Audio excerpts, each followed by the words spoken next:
রোশনাইকে বাঁচাতে বেনারস ছুটে যাচ্ছে আরণ্যক। সম্পূর্ণ জানতে ভিডিওটিতে একটি লাইক করে দেখতে থাকো। গল্পে শুরুতেই দেখা যায় আরণ্যক মনে মনে ভাবতে থাকে, আমি কিছুতেই রোশনাইয়ের দেওয়া এই আংটিটা খুলব না। গরিমা তখন বারবার করে জোর করে আর বলে, শোনো আরণ্যক, তোমাকে এই আংটিটা খুলতে হবে। আরণ্যক বলে, কেন খুলবো এই আংটিটা? এটা আমি খুলব না। আর শোনো গরিমা, তোমাকে বিয়ে করছি মানে এই না যে তোমার সব কথা আমি শুনতে বাধ্য। সেটা কখনোই সম্ভব নয়। তোমার সব কথা আমি কেন শুনব? আমি একজন মানুষ, আমার নিজস্ব চিন্তা ভাবনা, নিজস্ব পছন্দ আছে। তাই তোমার কথায় আমি কোনোভাবে এই আংটিটা খুলতে পারবো না। আশা করি তুমি আমার কথাটা খুব ভালোভাবে বুঝতে পেরেছো। গরিমা তখন বলে, আরণ্যক, তুমি আমাকে এভাবে সবার সামনে অপমান করছো? আরণ্যক বলে, আমি তোমাকে কোনোভাবেই অপমান করিনি গরিমা, যেটা সত্যি আমি সেটাই বলেছি। এই আংটিটা আমার পছন্দ হয়েছে, আর এই আংটিটা আমি আমার হাত থেকে কিছুতেই খুলব না। তাতে যদি তুমি আমাকে বিয়ে না করো, না করবে, আমার কিচ্ছু যায় আসে না। তনুশ্রী বলে, বাদশা, বারবার তুমি এই কথাটা কেন বলো যে বিয়ে করবে না? কেন? একটা আংটি নিয়ে কথা হচ্ছে, সমস্যাটা মিটেও যাবে। তাই বলে তুমি বারবার এই কথাটা বললে গরিমার কতটা খারাপ লাগে সেটা বুঝতে পারছো না? তুমি কিন্তু এইভাবে কথা শোনাতে পারো না। দেখো, আমি বলছি তুমি এই আংটিটা খুলে ফেলো। বাদশার বাবা বলে, আমি তোমাকে এরকম একটা হুবহু আংটি বানিয়ে দিচ্ছি, তুমি সেটা পরবে, তোমার যদি এটা এতটাই পছন্দ হয়ে থাকে। আরণ্যক বলে, বাবা, এই রকম কথা বলো না, এটা একটা হাস্যকর কথা। যে আমাকে এই আংটিটা দিয়েছে, আমি সেই আংটিটাই পরতে চাই, তার কথা মনে রাখতে চাই। তোমাকে কি আর বলবো? এই আংটিটা খুলে ফেললেই কি আমার জীবন থেকে রোশনাইয়ের সমস্ত স্মৃতি একেবারে ধুয়ে মুছে সাফ হয়ে যাবে? সেটা কখনোই সম্ভব নয়, আর এটা সম্ভব হবেও না। একটা কথা মনে রাখবে, তোমরা জোর করলেই রোশনাইয়ের সমস্ত স্মৃতি আমার মন থেকে মুছে যাবে না। আমি সারাটা জীবন রোশনাইকে এইভাবেই মনের মধ্যে রেখে দেব। দেখি তোমরা কি করতে পারো। আর গরিমা কিছুই বলতে পারছে না। তখনই মিনি বলে, তুই একদম ঠিক সিদ্ধান্ত নিয়েছিস ছোটদাবাই। জানিস তো, রোশনাই আমাকেও একটা পুতুল দিয়েছে, আর আমি সেই পুতুলটা সব সময় আমার কাছে রেখে দিই। আমি হাতছাড়া করিই না। ওই পুতুলটা দেখি আর ভাবি রোশনাই আমার কাছেই আছে। তখনই বাদশাহ বলে, তুমি একদম ঠিক কথাই বলেছ মিনি। গরিমা তখন বলে, আরণ্যক, তুমি যে এইভাবে বদলে যাবে সেটা আমি কখনোই ভাবিনি। আরণ্যক বলে, আচ্ছা গরিমা, তুমি আমাকে একটা কথা বলো, যদি আমি তোমাকে বলি যে তোমার নাচ আমার পছন্দ না, তুমি নাচটা ছেড়ে দাও, তাহলে কি তুমি নাচটা ছেড়ে দেবে? তেমনটা তো নয়। গরিমা তখন বলে, আমি নাচটা ছেড়ে দেবো কি না তুমি এইটা জিজ্ঞেস করছো? নাচটা আমার প্যাশন, আমি ছোটবেলা থেকে নাচ করতে ভালোবাসি। তুমি আংটি খুলতে পারছো না বলে তুমি আমাকে এত বড় কথা বললে? জাহ্নবী বলে, বাদশাহ, তুমি পাগল হয়ে গেছো। কোনটার সাথে কোনটার তুলনা করছো তুমি নিজেই বুঝতে পারছো না। কেন করছো বলো তো এমনটা?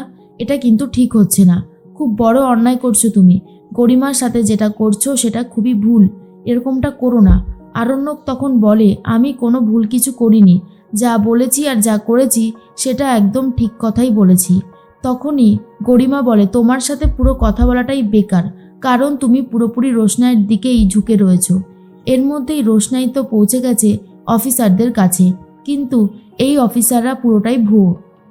এই অফিসারদেরকে পাঠিয়েছে রাজেশ ভাই। এর মধ্যেই রোশনাই বলে, আপনারাই তো অফিসার। তখনই সেই অফিসার বলে, হ্যাঁ চলুন ম্যাডাম, প্রথমে আমরা আপনার জন্য একটা হোটেলের ব্যবস্থা করেছি, আপনাকে ওখানেই রাখবো, আর আপনি ওখান থেকেই পরীক্ষা দিতে যাবেন, কেমন? তখন রোশনাই বলে, ঠিক আছে। রোশনাই একটু সন্দেহ করতে থাকে আর বলে, ওনাকে দেখে তো কোনোভাবেই বাঙালি বলে মনে হচ্ছে না। কি করবো আমি এখন? আমি কি আজকাল একটু বেশি মানুষকে সন্দেহ করছি? হতেও পারে, না না, আমার আর এই সন্দেহ করাটা চলবে না। এর মধ্যেই রোশনাই বলে, চলুন। রোশনাইকে নিয়ে এগিয়ে যাচ্ছিল, তখনই অফিসারকে ফোন করেছে রাজেশ ভাই আর জিজ্ঞেস করে, এসেছে সেই মেয়েটা? অফিসার বলে, হ্যাঁ স্যার, মেয়েটা এখন আমাদের সাথেই আছে। আপনি যেমন যেমন বলেছিলেন আমরা ঠিক তেমন তেমনই করছি, আপনি একদম ভাববেন না। তখন রাজেশ ভাই বলে, এই মেয়েটা কিন্তু ভীষণ চালাক, ওকে কিন্তু কোনোভাবেই জব্দ করা যায় না। তাই যা করবেন ভেবে চিন্তে করবেন, কোনো ভুল কাজ করবেন না। অফিসার বলে, ঠিক আছে, আপনি যেমনটা বলছেন তেমনটাই হবে। রাজেশ ভাই বলে, প্রথমে ওর ফোনটা কেড়ে নেবেন, যাতে ও কারোর সাথে কোনো যোগাযোগ করতে না পারে। বুদ্ধি করে ফোনটা কাটবেন, বলবেন সিমের প্রবলেম আছে, নতুন একটা সিম দেওয়া হবে, আর এই সিম ট্র্যাক করে অনেকেই ওর কাছে চলে আসতে পারে, তার জন্যই সিমটা নেওয়া হচ্ছে, মনে রাখবেন। এই সব কথাগুলোই কিন্তু বলবেন। তখন অফিসার বলে ঠিক আছে। এর মধ্যেই আরণ্যক চিৎকার করে সবাইকে বলে দেয়, আমার মন থেকে রোশনাইকে মুছে ফেলা এতটাও সহজ ব্যাপার না, তাই এই সমস্ত কথা বললে আমি কোনোভাবেই মেনে নিতে পারবো না। তনুশ্রী আর কোনো কথা বলতে পারে না, আর গরিমাও কাঁদতে কাঁদতে বাড়িতে চলে যায়। এদিকে রোশনাই গাড়িতে অফিসার চালাকি করে বলে, ম্যাডাম আপনার ফোনটা আমাকে দিন, ফোনটা থেকে সিমটা খুলে বার করে দিতে হবে। আসলে রাজেশ ভাই আপনার ফোনটা ট্র্যাক করে যখন তখন আপনার কাছাকাছি পৌঁছে যেতে পারে, সেটা তো হতে দেওয়া যাবে না, সেই জন্যই বলছিলাম আর কি। তখন রোশনাই বলে, কিন্তু এই ফোনটাই তো আমার কাছে সব, এই ফোনটা ছাড়া আমি যোগাযোগ করব কি করে, তাই না? অফিসার তখন বলে, কিন্তু কিছু করার নেই ম্যাডাম, ফোনটা আপনি আমাকে দিন। এরপর তো রোশনাই ফোনটা দিয়ে দেয়। তাড়াতাড়ি করে সিমটা খুলে ফেলে অফিসার, আর বলে, আপনার যদি কোনো যোগাযোগ করার কিছু থাকে আপনি আমার ফোন থেকে করবেন, কেমন? রোশনাই বলে ঠিক আছে। এর মধ্যে আরণ্যককে ফোন করার বাহানা করতে থাকে অফিসার, আর বলে, স্যার আমরা ম্যাডামকে পিক আপ করে নিয়েছি, আমরা ম্যাডামকে আসল জায়গায় নিয়ে যাচ্ছি, আর আপনার যদি কোনো জিজ্ঞাসা থাকে আপনি এই ফোনে করবেন। রোশনাই ম্যাডামের ফোন আমি ফোন থেকে সিমটা খুলে ফেলেছি। কিন্তু এটা পুরোটাই মিথ্যে কথা। রোশনাই বুঝতেই পারে না যে আরণ্যকের সাথে কথাই বলছে না অফিসার। এর মধ্যে আরণ্যক অফিসারকে ফোন করেছে আর বলে, পৌঁছে গেছেন আপনারা? ট্রেন তো ঢুকে গেছে, রোশনাই কি আপনাদের সাথেই আছে? অফিসার বলেন, না আরণ্যক বাবু, আসলে গন্ডগোল যেটা হয়েছে, আমাদের পৌঁছতে একটু লেট হয়ে গেছে, তবে আমরা এক্ষুনি যাচ্ছি। ম্যাডামের ফোন যাচ্ছে না, আপনাকে কি ফোন করেছিল রোশনাই ম্যাডাম? তখন আরণ্যক বলে, না, কালকের পর থেকে ওর সাথে তো আমার আর কোনো কথা হয়নি। কি বলছেন অফিসার, আপনি এখনও পৌঁছাননি? আপনাকে তো আমি টাইমটা বলেই দিয়েছিলাম।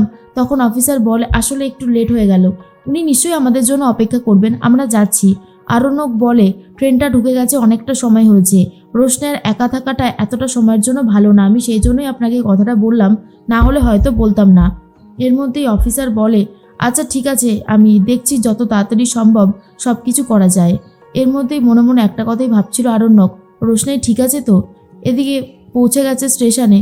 কনস্টেবলরা চারিদিকে খোঁজাখুঁজি করতে থাকে রোশনাইকে, কিন্তু কোনোভাবেই আর রোশনাইকে খুঁজে পাচ্ছে না।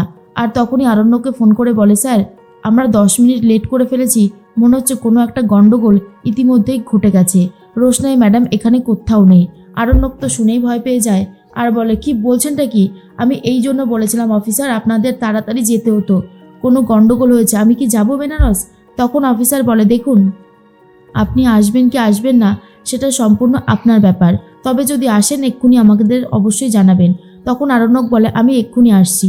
আর এদিকে আরণ্যকের আশীর্বাদেরও ডেট রয়েছে, কিন্তু আরণ্যক আশীর্বাদ ভেঙে দিয়ে তাড়াতাড়ি করে চলে যাচ্ছে বেনারস রোশনাইকে উদ্ধার করতে।